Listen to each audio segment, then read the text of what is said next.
Good morning, everyone. I've had to wait a little bit this morning because it was raining pretty good this morning.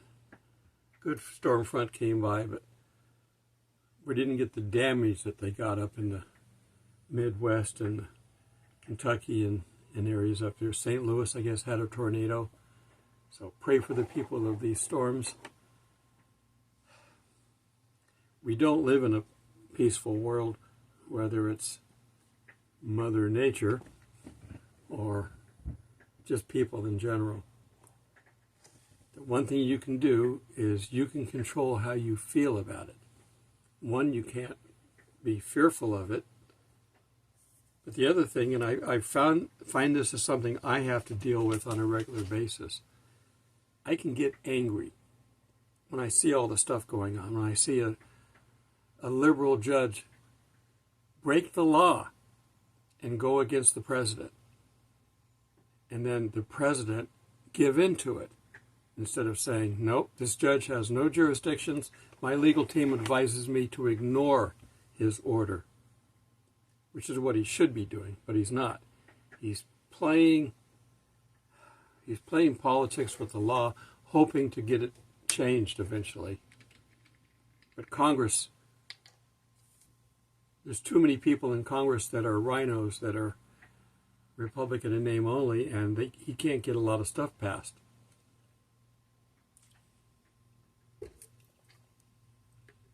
So we're kind of slowing down. A lot of the momentum that he had is slowing down because the left is fighting back. They're fighting back illegally, and the Supreme Court, they ruled that they can't deport anyone for any reason unless each individual case gets a trial. There are millions of people here. Do you know how long trials would take? How many years? I probably won't be alive before the last person gets deported. So I'm getting angry. I'm demonstrating this, but I want you to see that you can get caught up in this stuff.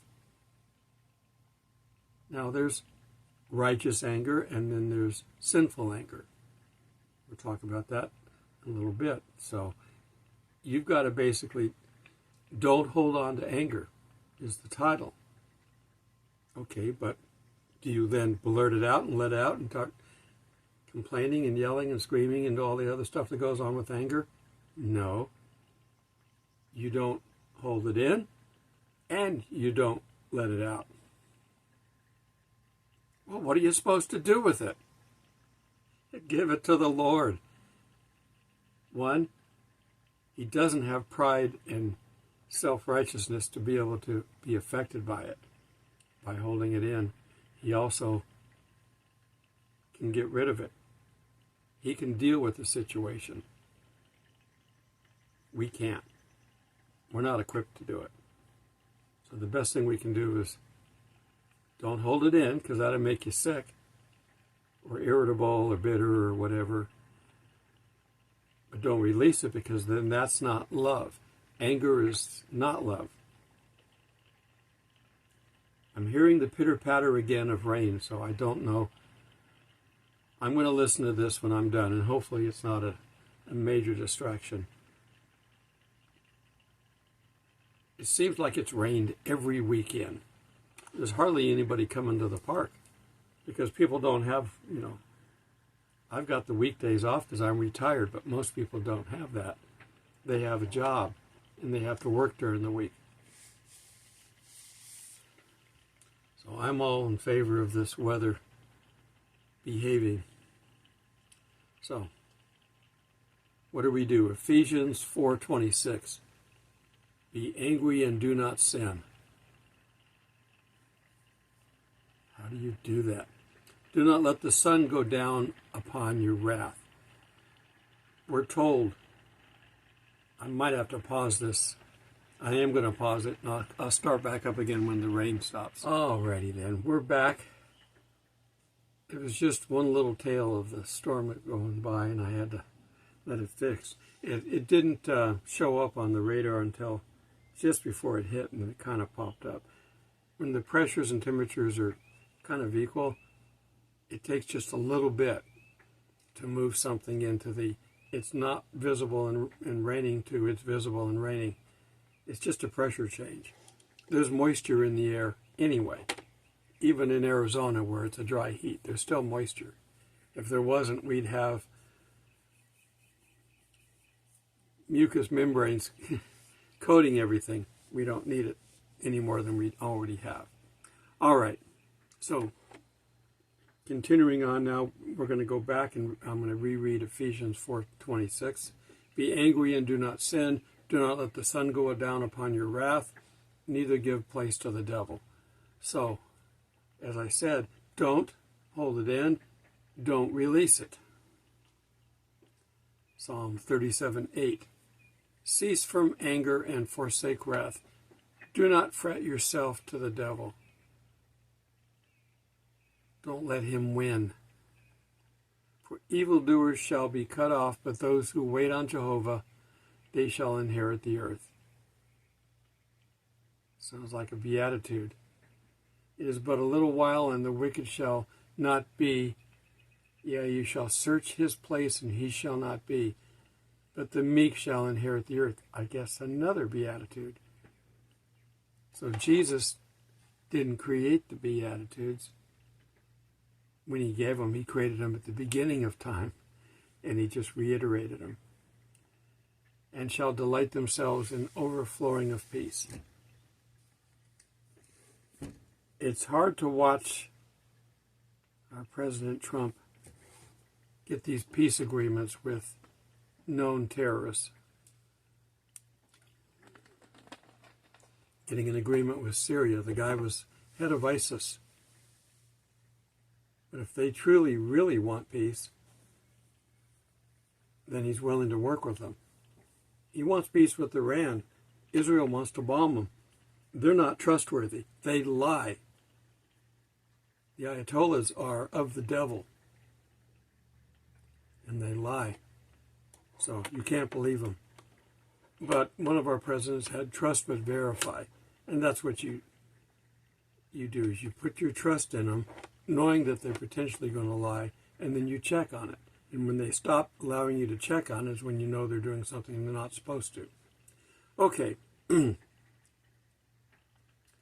Romans 12:18.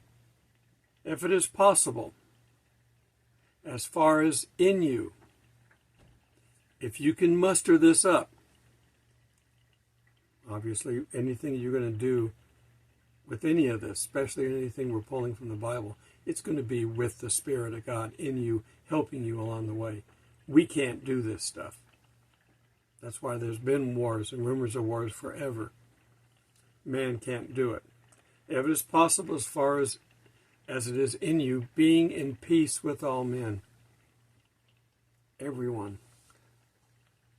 Not avenging yourselves, beloved, but giving place to wrath, for it is written, vengeance is mine, I will repay, says the Lord. So give it away. Give it to God. Give it to Jesus and let him handle it. One, he already knows what he's going to do anyway, so you don't even have to worry about what to do. Therefore, if your enemy hungers, feed him. If he thirsts, give him drink. For in doing so you shall be heaping coals of fire on his head. Do not be overcome by evil, but overcome evil with good. Satan doesn't like that. So, just as a kind of a recap of all this that we just read, anger is a valid emotion. There is a righteous anger, and there's a sinful anger. We have to make sure that we deal with it properly. Again, don't hold it inside. If you have righteous anger, you still give that up. It's raining again. Is this ever going to stop? Anybody know where I can get some gopher wood?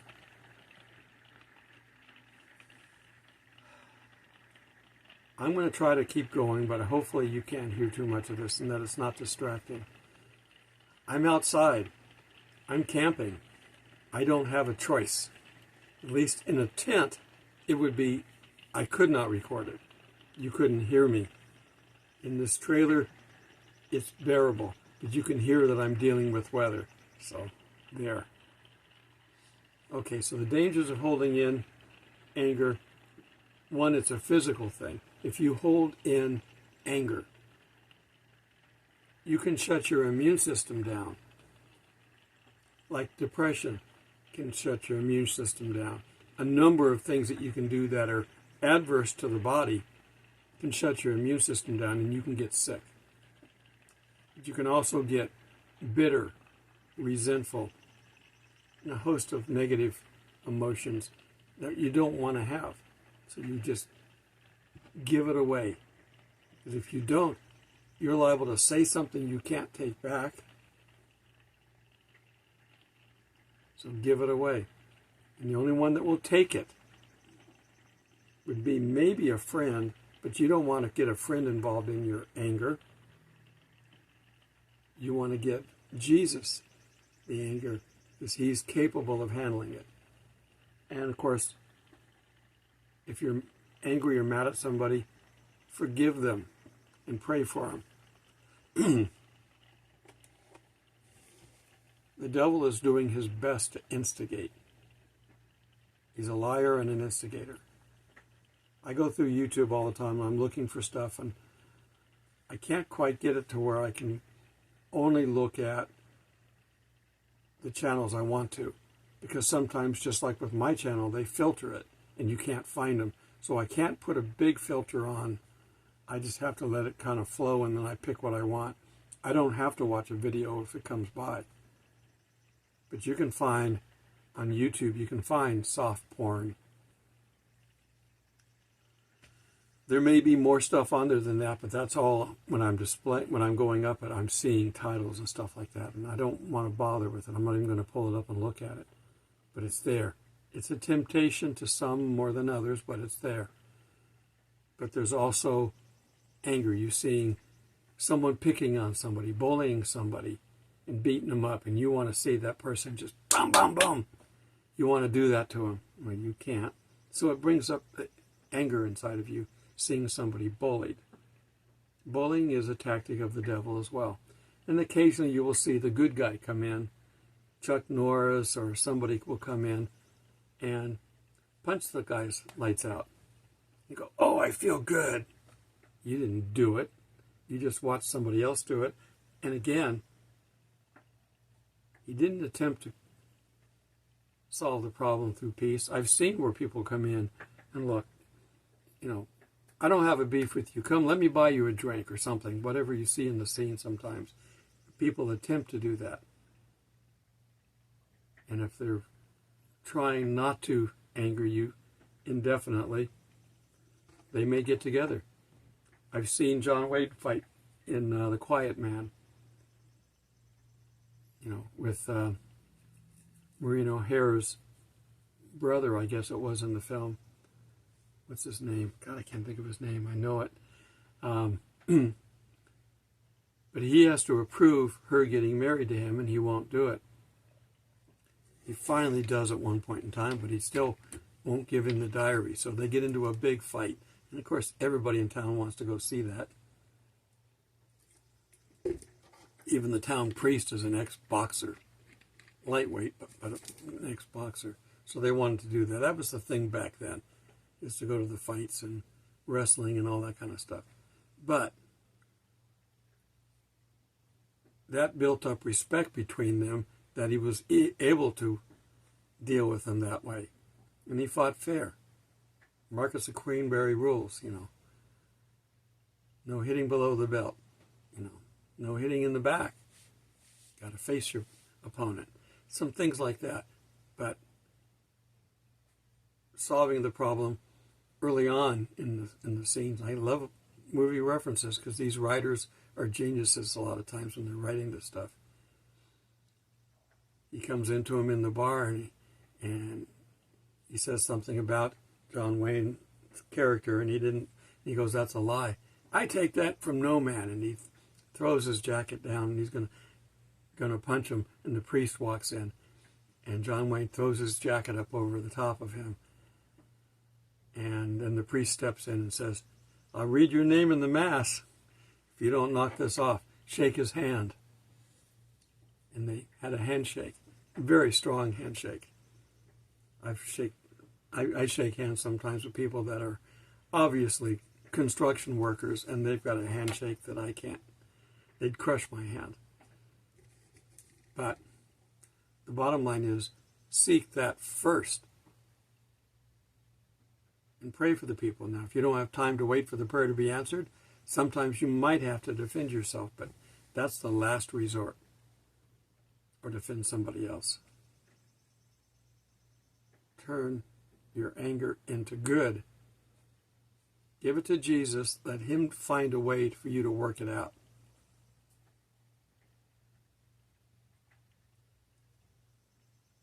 Anger is one of the devil's tools.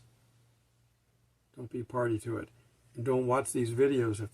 If you get angry watching these videos, stop watching the videos. If you get angry watching the news, turn the news off. Simple. Too simple. All right. Until we meet in the clouds. God bless.